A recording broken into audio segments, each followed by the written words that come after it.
Hey everybody, well, welcome to the Tony Robbins podcast. We're smiling. Sage Robbins is smiling. I certainly am. Because today we are sitting down with a dear friend of ours who also happens to be the author of this new book called Finding a Way. Siri Lindley, are you out there? Can you hear us? I can hear you, and this is truly best day ever. Having the opportunity to spend time with the two of you who I love so dearly. So thank you for having me here, and I'm so looking forward to it. Well, Siri, it's such a treat to be with you. As Mary shared, you're one of our dearest friends on this planet, beloved sister. We've partnered on many projects, and I know that we'll get into that here, but just so incredibly moved and touched that you poured your life experience and your own evolution and insights into this book, Finding a Way. We've already been texting and video messaging back and forth with you and Beck all morning, as often is the case for many mornings. Yes. But today it's a special occasion because we are going to be talking about your book, Siri, Finding a Way. We've got a lot of questions. We know you have a lot of answers. And we look forward to just talking about this with you, sister to sister, friend to friend, because this is a pretty meaningful book about a pretty meaningful life. Yes. So let's get into it. Well, thank you. Thank you so much. Thank you so much for those words. And I just want to say this book wouldn't be here if it wasn't for the influence and the examples set by all three of you. You're such a huge part of this. So thank you. Well, the third is Tony, and he will be joining and popping his head in here, I'm sure, shortly. I'm curious, Mary and I were having a conversation this morning.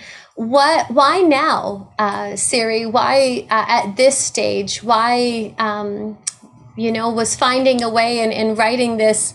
Would you consider it to be a memoir? Would you consider it to be a handbook? So I'll take you back just to a moment a few years ago when I was in the hospital and I was fighting for my life, and you all were there for me, which I so appreciate. But there came a time where things got really tough, and I didn't know if I actually was going to make it. And in that kind of a moment, you start reflecting on your life. And I started thinking about, if I'm not here tomorrow, am I happy with the life that I lived? Like, did I live life in a way that mattered? And I started thinking about the things that would matter most to me. And it had nothing to do with the things I achieved or the money I made, or it had to do with three things. And the first one was, did I love with all my heart? Okay. And what I meant by that is I thought, I want to know that when I loved someone, I told them. That when I loved someone, I showed them. I want to know that I loved myself, that I backed myself in every moment. I want to know that I loved what I did. And I thought, yeah, I've loved, but I can love on such a deeper level. The second one was, did I live fearlessly? Did I live a fearless life? And I looked back and yeah, I did in some ways, but still there were other things that I wanted to do that I didn't because I was afraid. And the third one was, did I make a difference? Did I matter? And I know that I did. I knew that I mattered. But did I really make the difference that I knew deep inside I was capable of making? And I hadn't. And so I survived, and it's a miracle. It's a miracle that I'm here and I'm alive. And the gift in all of that is that I found my purpose. And I believe that this book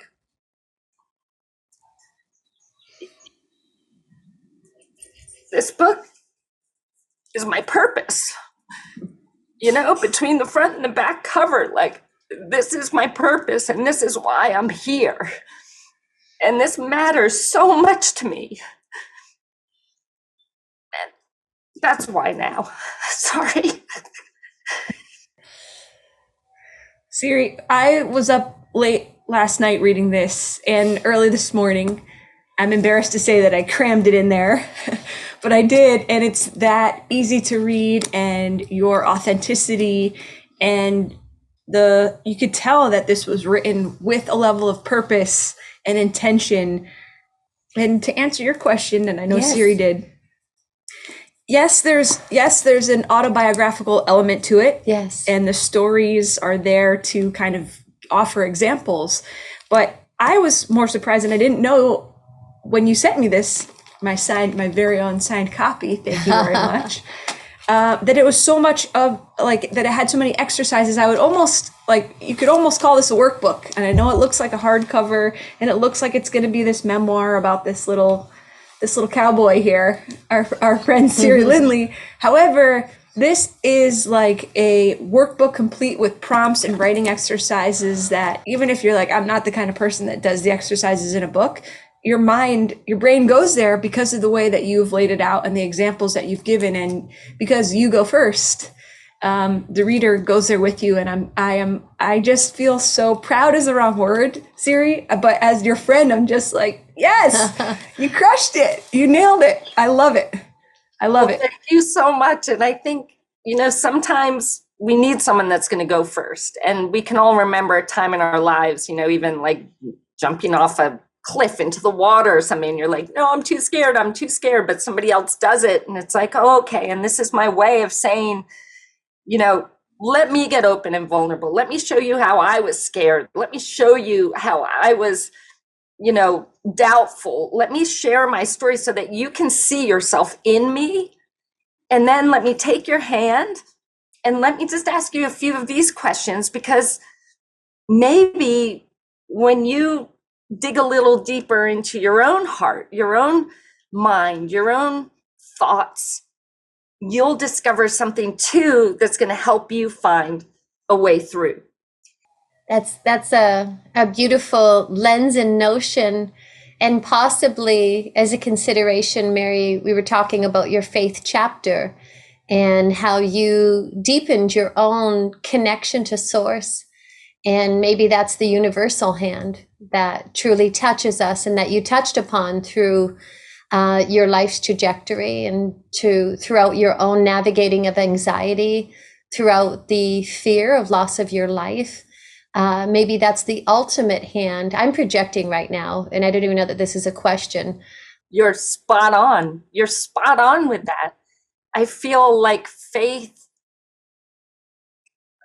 in something else, faith in something greater than you leads to faith in ourselves, right? Because when we have faith in something, and whatever that may be, I mean, my belief is like anything that you believe is a support, an energy, something that is greater than you, that gives you this sense of comfort, that having that, whatever that means to you, it could be nature, it could be the universe, it could be God, whatever that means to you, it's such a gift to have that, because when you do, with that sense of faith, believing in that there's something else out there, you will say yes to things that maybe you wouldn't have otherwise. You will take a chance on things, because if we believe that there's some greater support out there, we're more willing to say yes to things that we wouldn't otherwise. And in that, in saying yes to these things and taking these things on, we are then proving to ourselves that yes, I can be afraid, but I can do it anyway. And it works out for me. So then this builds up this faith in yourself. So in that, I created my faith in this feeling, this energy, this love. It's all love that I knew would always be there for me. Now, whether that was true or not, me believing it served me. Me believing it gave me courage. Me believing it gave me strength. And so when I sometimes talk to people that say, oh, I don't have faith, it's like, but you do. You live your life with faith in the people around you and in yourself when you say yes to things. And if we can appreciate that sense that we have. And I'll call it faith. And if that serves us, if that gives us courage, if that leads us to doing things we normally wouldn't, then why not? That's beautiful. Faith is one of those things, Siri. I love the way that you organize this book with the power line all the way through. So each chapter, if you guys haven't read this yet, each chapter is something like the power of intention, health, presence, faith, and each chapter is kind of a little mini lesson in these forces that can really guide us and shape us and pull us through even the hardest challenges. And if you've ever heard Siri Lindley speak, if you've read her other book, if you've followed her on social media, if you are lucky enough, as we are, to know her as a person, as a friend, as a human, you know that Siri is, her optimism is always at hand. Yes. To the point that sometimes folks will say, like, hey, is this lady serious? Like, is she just like over the top, or this is, and we're like, no, this is really how she is. But Siri, I have to tell you, and I know you always kind of make the case, Sage, for having a little grit in our lives too. Yes, yes. There was a line in here, Siri, that really, I think, when you're talking about your own vulnerability that you offered in these pages, one of the lines here, you say, like, what would I say to someone I love most if they were going through something tough? Would I say, come on, be happy, don't suffer, get your shit together? And sometimes I feel like people like you and I, who are irrationally optimistic, have this pattern with ourselves that it's like, just shut down the suffering, shut down when we know we're not supposed to be feeling something. And it's like, that's how we talk to ourselves sometimes. And I think that my hallucination is that many folks listening who are also kind of achievers or great athletes or successful business folks or whoever happens to be listening out there or watching today, that with that comes this kind of harshness, this little whip that we use on ourselves, although we would never use it to someone else. But I thank you for offering this lesson. And I just think it's so important for people to get. So could you do you see where I'm going with this? And I totally do. And here's the thing. For a long time, that was my superpower. That was my superpower. You know, something bad happens. Well, just, get up, dust yourself off. We can get through it, get it done. Although for other people, there's the love and compassion and take your time, love yourself through this, all that kindness. But for so long, and you said grit, I think that's a great word for it. My expectation for myself and part of my identity lay in the fact that nothing's going to get me down. Nothing's going to stop me. I can fall over 10 times, but I'm going to get back up and I'm going to make it happen. I'm going to go for the 11th. But in that, I think I succeeded in spite of that. I think there was a great cost to living that way the majority of my life up until now. And again, it was the leukemia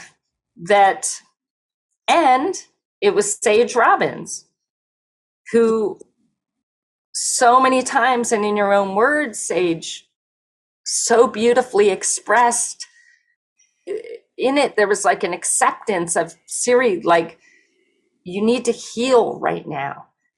Siri, I remember we were in Sun Valley for that Thanksgiving 2019 when we got the phone call from you and Beck about your diagnosis. Remember that? Yes, I do.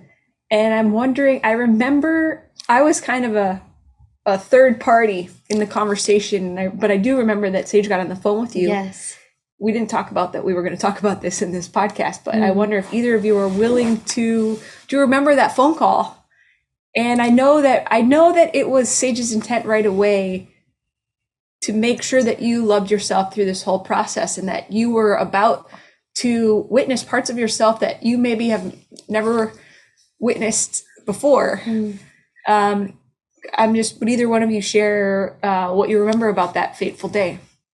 Well, you just hit it spot on because I felt that from you, Sage. I mean, I felt that so deeply. And you gave me permission in that phone call. Not that I should need permission from someone else, but I did. I needed permission to, because I think I started out the conversation, which I think was important. And I said, look, this is going to be my most beautiful triumph. This is not the end. And I was all strong and all brave. And I seem to remember, Sage, and I want you to share your side, that you and Tony loved hearing that, I felt, but at the same time, it was like, hold on. Like, this, you didn't say it, but kind of like, this is a big deal. Yeah. And I'd love to hear from your side. Well, gosh, I certainly do remember that phone call. And Siri, I wasn't offering anything that I haven't walked myself. And I could hear in your narrative, in your story at that time, and I related because I have been her. I've been the one that I can push through, and I can, and I'm going to do this, and it's going to be this. And yet sometimes in that push, it doesn't always create that sacred pause. And for my own health journey, I've certainly had certain health circumstances that have really humbled me as well. And each time as I have healed, as I have shed, sometimes they were the patterns that were no longer serving. And I love how you communicated that of your own journey, of the acceptance of the parts of yourself, or at least the voice that was maybe saying, I can't. I don't know if I can do this. I remember you were at the hospital that time, and it was really, you were violently ill with throwing up and so forth. And just touching upon that, because we all, I think that's where it's just so relatable for those that are listening. And I love that you shared your trajectory, your path, because it's a universal path for all, or at least those that resonate with it, because we've all been in that place of feeling, I can't do this. And we were just speaking about this actually on our own podcast just recently, and allowing that to touch you, because when it does, it can also reconfigure possibly some patterns that were no longer serving. And what I hear from you is, and what I remember was a real birth of the energy flowing, allowing that energy to come back into you for you. And that's the, there's so many people that speak about self-love and self-care. And it's like, how do we do that? And that's really how it's done. It's an invitation for what we're extending. And it was because it was a must for you. You allowed what you so generously and graciously pour to so many. We're certainly the benefactors of your bright light. And it's a gift to have you as a friend. A dear, dear friend that we've laughed with, and we've cried, and we've shared some really beautiful moments, all of us. But it was beautiful to witness your own, I don't even know what the word is, but I guess the falling away of what was insincere at that stage for your own well-being, and the birth of something more authentic. And I love, even from that moment in that phone call, Mary, I'm so grateful that you shared that. Because watching like all that, your timeline since that stage, since that phone call, and how you serve your own well-being. Well, first of all, thank you for those beautiful words. And that was the opening on that phone call with you.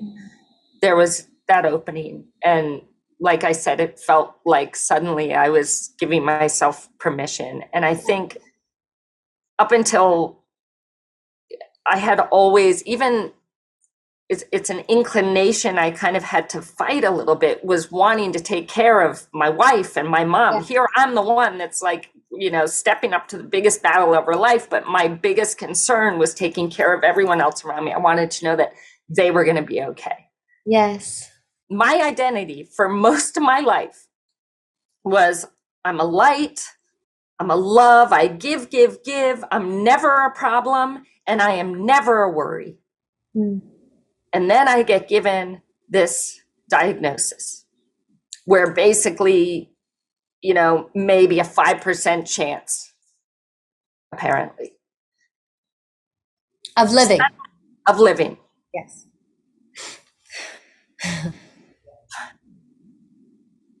And I thought that, and this disease, it brought me to my knees. I actually thought, And I knew better, but I actually thought that because I was sick, I was weak, I certainly couldn't achieve anything, couldn't inspire people, couldn't give. I was on my hands and knees. Like all I could do was accept the help of others, receive. I needed to learn how to receive. So all the things that I thought made me lovable, all the things that I thought made me worthy, my ability to give and to please and to never be a problem and never be a worry, suddenly I'm none of those things. So I actually thought that the people that I loved me, in my mind, and we all have the potential to do this. I don't care how far along we are on our path. You can still fall into the trap of thinking these things. And I thought, my wife's going to want to leave me, or she'll probably stay with me out of guilt. They're just going to go away. But what I found instead is that they loved me more than ever. Yes. They showed me their love more deeply than they ever had. And what I realized for the first time in 50 years, I realized that I'm loved for my heart. You know what a powerful gift that is? And in that, I became free. To love myself in that way too. To love my will to live, to love even more than ever, the people in my life, my friends, the simple things, the little things in life, it set me free. I was called to love myself and take care of me first, because otherwise my ultimate mission at that time was taking care of everyone else. If I didn't take care of me first, I would fail in what I thought was the most important thing to me, which was taking care of them. Or you wouldn't exist. Possibly. Even more likely. That's right. Yeah. That's right. How you define it, the meaning that you give it determines how you're going to show up, right? And if I had listened to the statistics, or if my wife didn't tell me at the time, but if she had told me and I said, oh my God, this is the end, how would I have shown up? Yeah, maybe I'd be, doing fun things with my family and telling everyone how much I love them, asking for forgiveness from people that I felt needed it. But by saying this is going to be my most beautiful triumph, it put me in a space where I was going to show up, ready to find every single thing that could make a difference in me surviving this. Like it set me up for coming in with an energy, a curiosity, a desire to want to, what do I need to heal inside of me? What do I need to let go? What is causing me dis-ease inside my body? I became so curious to heal from the inside out, but that only came because of the intention I said, or the meaning I gave it, which was, this will be my most beautiful triumph. Well, what will that require of me? Future me, the one that's going to survive this. What would she do? What would she believe about what's happening right now? What would she focus on? What actions would she take? And even though, to be perfectly honest, even when I got the diagnosis, did I believe I'm going to survive and thrive? No, God, absolutely not. I was terrified. My life was turned upside down. But I couldn't afford to live the story that this was going to be the end. I couldn't afford to live that. I wasn't willing to live that. So I had to tell myself a different story. And I just want to make the point, if I may, if you're listening to this and you're hearing this, I want to be really clear. First of all, this is a book about Siri's diagnosis and journey and triumph over a cancer diagnosis. Yes. And if you know someone in your life who has had the unique fortune of receiving a cancer diagnosis, I cannot recommend this book enough. But, and if this isn't just about a cancer diagnosis and overcoming that, all these strategies that Siri has utilized here, I mean, whether you're going through a breakup, a divorce, Yes. whether you've lost a partner, a family member, a child, any of these things that could set you back, that it would be enough whether it's the loss of a job. I mean, anything like that, the human experience that we all go through. And people say they're feeling stuck or they don't feel like themselves, or whatever it is, whatever flavor of that suffering that someone's going through. This book is like a textbook in, okay, so you found yourself in this position, and now what are you going to do, and who are you going to become? And Siri, we have had the privilege of attending almost as many Tony Robbins events, conferences as you have. I'm joking. We've attended hundreds, and each time we learn new things. But what I loved about this is, if somebody asked me my experience of reading this book, this would be like attending one of those Tony Robbins conferences with this awesome partner. There's a buddy system. If you've never been to a Tony Robbins event, you partner with someone that's in the crowd. Often you're in a group of 3 or whoever it is. And those buddies, people have lasting relationships, friendships with those buddies. This book is like attending an event with a buddy that just so desperately wants you to succeed and desperately wants you to figure out your own life. Like, you are such a natural coach. And Siri, I know you as a friend, and I love you as a friend.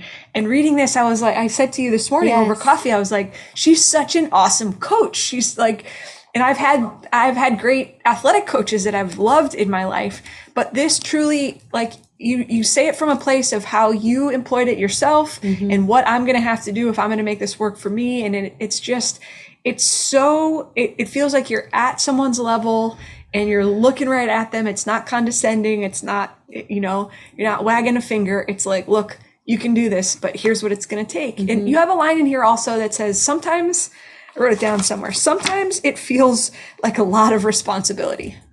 You have to be willing to put in the work. Like you said, you condition this inside of you. Every moment is like, what am I focusing on? Is that going to serve me? What would be a better thing to focus on? And you get into the minutia and the vigilance that it takes until you condition it to focus on what you could be grateful for, to check your meanings and see if that's really what you want to be, the story that you want to be telling about your own life. And I applaud you, my friend, because I've heard this all before, and this still felt new to me, I guess, is also what I want to make the point for anyone listening is, you could say, oh, I've been to the events. Why do I need to read a book about it? You put it in a way that it was so helpful to me. And I just hope people will give themselves the gift of reading it, because it could be so helpful to you too. And I'm excited to gift it to my friends and family and folks that said, I'll never go to an event, but maybe they're a little bit more in the academic leaning and they'll read a book. And this book can do this. So I mean, use it at the end of each chapter. You have these exercises and these assignments, and they're just such kind reminders of little prompts that we can use to change things that have been wired in us for years or decades, and sometimes even stories that other people have been telling us. You've said this before too, like stories that our moms and dads have told us about ourselves when we were children. One thing that surprised me is you said your parents used to say, Siri's so shy. Were you a shy kid? I was painfully shy. I mean, for 2 years, I was actually a mute. I didn't say a word when my mom and dad were going through their divorce. So I was always told she's shy and she always like hides behind us. And she's afraid to kind of go out on her own and do her own thing. And because I think when we talk about like identity, we get wrapped up. We put on, the identity that we hear from our teachers, from our friends, from social media, from your parents. And it wasn't until college when I thought, I don't really want to be that. I'm not happy being that quiet, shy, sit in the background. Like, I wonder if that's not me. So it led me to finding my true identity, or at least parts of more of who I was than living the one that I'd been told. You needed to explain yourself for anybody who has ever seen you dancing across our stage. That was like, wait a minute. She was shy. I don't believe it. So I'm glad you gave us the backstory. What were you going to say? You got a question for Siri? No, I was just going to say, one of the takeaways that really struck me from Mary this morning, after she did a deep dive of these last couple of days in your book, Siri, was how you honored your wife, Beck.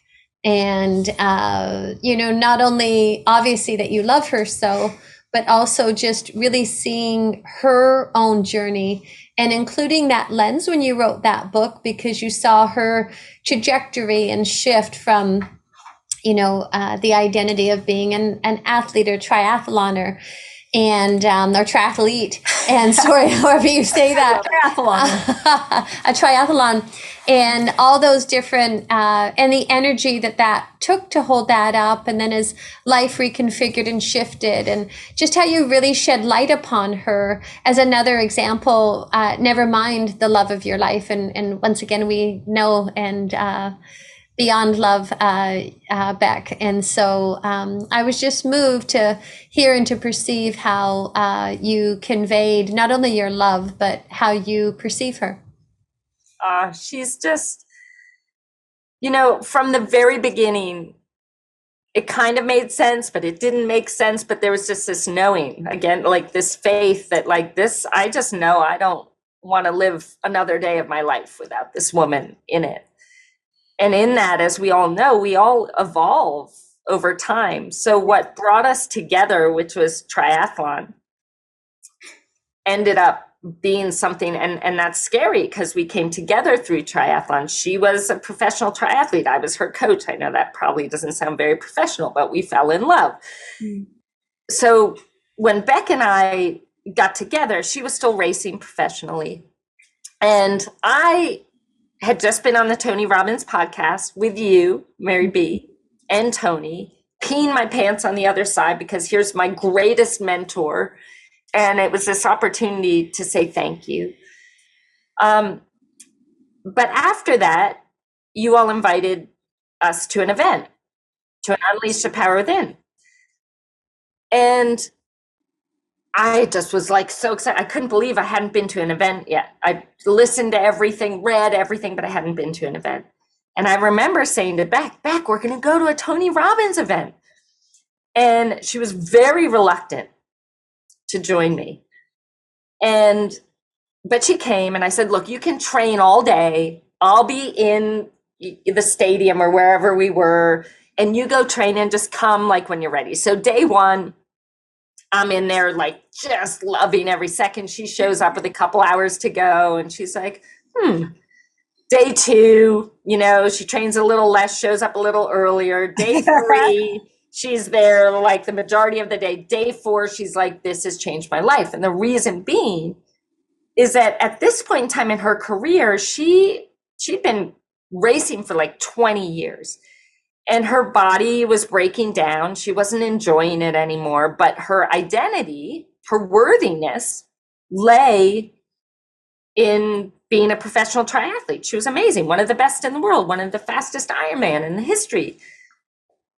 And what this event did for her, as she started leaning in a little deeper, is she started realizing that she's so much more than just an athlete. And I think so many of us put our identity in the work that we do, and that's it. So if that work is threatened, we feel like we've lost everything. When identity really is like, well, what else are you? Yes. My love for her, she has just been everything that I had dreamed of as a little kid. I came from family of divorce. I came, but I never lost my vision of what I wanted, this loving relationship where we're best friends and we do things together and we create things together. And suddenly I have all of that. And it's the ultimate gift. And it happened late. I wasn't in my 20s when I found her. I was in my 40s, and it's never too late. And I just feel so blessed to have her in my life. Love it. Thank you for sharing. No, thank you so much for sharing that. We love you and Beck. And this is the part, there's a passage in this book. It says, you write, I'm quoting you, I am gay, I am straight, does it matter? Does this really have to define who you are as a human being? Don't squash all of who you are into a tiny label that is only one part of you. Who else are you? Are you kind and loving, hardworking and committed? Do you have a great sense of humor? Are you a philanthropist? Do you love helping others? You are so much more than your career, so much more than your orientation, your political party, the size of your bank account.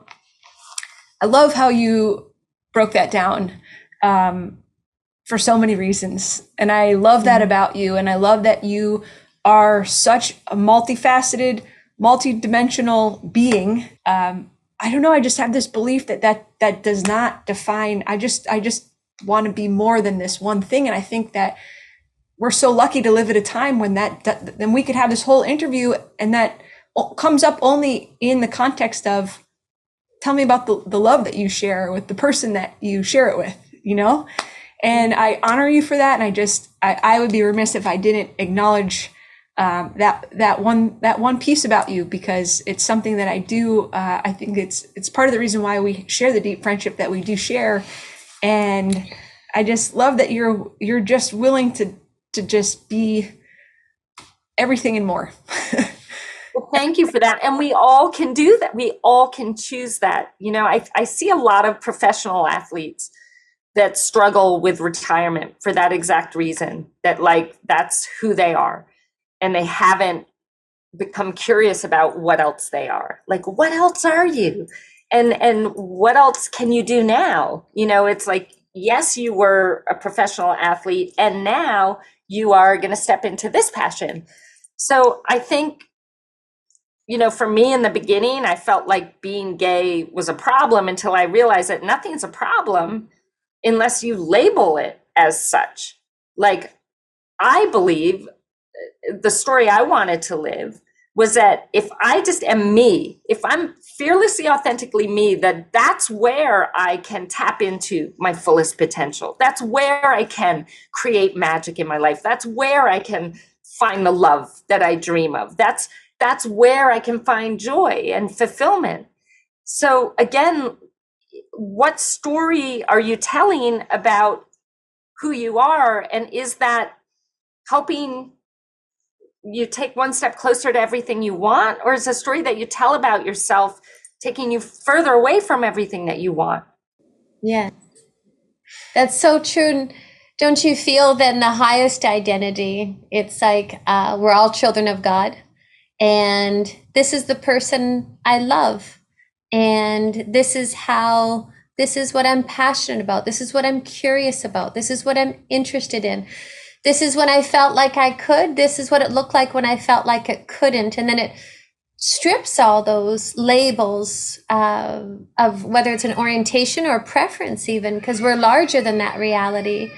And then there's that connectedness where we all meet and that true unification. And I think that you've portrayed that so beautifully and powerfully. So, our little pup here is just Siri, the kindness that you just offered in that answer to me, I just I hope I'm not overselling it, because that's not what I'm trying to do, but that same kindness that you feel in Siri shines through in the pages of this book. And the question, I can't, the language that you've put to these prompts are that kind and that compassionate and that curious and that level of, it feels like a dear friend has their hand on your shoulder and they're saying, okay, what do you want? And what do you need to let go of if that's really what you want? And how are you going to become the person that can get that thing that you want? And how are we going to get there? Because you do need to take responsibility. Like, it's just like, you're made for this. You're made for Thank you. Thank you. And think about, because it's not just about finding a way. It's also, how can you take on that thing that seems impossible, that you don't believe, like, oh, well, I can't do that. I mean, think about back triathlon, I come in dead last. I don't know how to swim. I could have told myself the story that I don't know how to swim. I'm 23 years old. Geez, I love this sport, but it's not for me. How often do we do that? Like, oh, well, I can't do this, I can't do that, so because of that, I can't be this, or I can't have what I want. But tell yourself a different story, and tell a story that you want to live, not one that you don't. We got to take a time out, Auntie Siri, for a second. You got to say hello to someone. Oh my goodness. Great to see you. Congratulations on your book, honey, and your new farm. We have it here. Tony, thank you so much. I just love you so much. And I was saying, your footprints are all over this. Your fingertips, or I don't know how to put it, but Well, your heart is all over it, honey. That's what matters. Where's your girl? Did I see her over there a second ago? I'm here. Hi. I came back up when I heard his voice. How are you? Love you guys. How you doing, Beck? Love you. I'm amazing. You look amazing too. You all just Look at you. glowing, happy, healthy, strong. And I want to thank you for taking this time. I know how precious your time is, and it just means the world to me. Oh, He just stopped by to say I'm congratulations. I wanted to congratulate. I'm heading to do a seminar right now. Oh gosh. You're doing a seminar and you popped on here. Oh my goodness, Tony, you did not I have went in late, but I couldn't stop and not say hi. I just want to say I love you. Oh, we love Congratulations. you too. Awesome job, kiddo. Awesome job. Amazing. Finding a way. Thank you so Let me much. get a photo of that, can I? Of course. Please. Oh, Tony, and she's just so grateful you're writing the foreword. I mean, she brags about it to everybody. It's just I'm sorry, I amazing. don't brag. I'm not a bragger. Well, I brag, but I brag. Tony, it meant the absolute world to me, and I promise you that I'm following through with everything you wrote in that foreword. I follow through in this You don't book. have to promise me anything. It's who you are. I know That's right. I know who you are, honey. There's no effort in There's that. no We're effort. just You're just loving being you. you. I gotta go. I'm so sorry I'm late, but I just want to say hi. I love you so much. I love you so much. guys. Thank you, Tony. I love you. Siri, it has been an absolute treat to spend our afternoon with you, hearing and learning about what guided you to the precipice and the journey of writing this book. So we're just ever so grateful for you in our hearts and in our lives. Thank you for being one of the dearest friends that we know. Both you and your lady, we love you and congratulations. And for those of you that are listening, if you pick this book up, I Go pray get this book. that it blesses your life because this lady's true. Thank you so much to both of you. I just love you both so deeply, and I am forever grateful for your impact on me as a human being and the love you fill my heart with. So thank you both. What a blessing to share with everyone listening this book that means so much to me. Finding a Way. Finding a Way by Siri Lindley. Go get it. We found our way to you, and I'm grateful to God for that reality. And we love you dearly. God bless.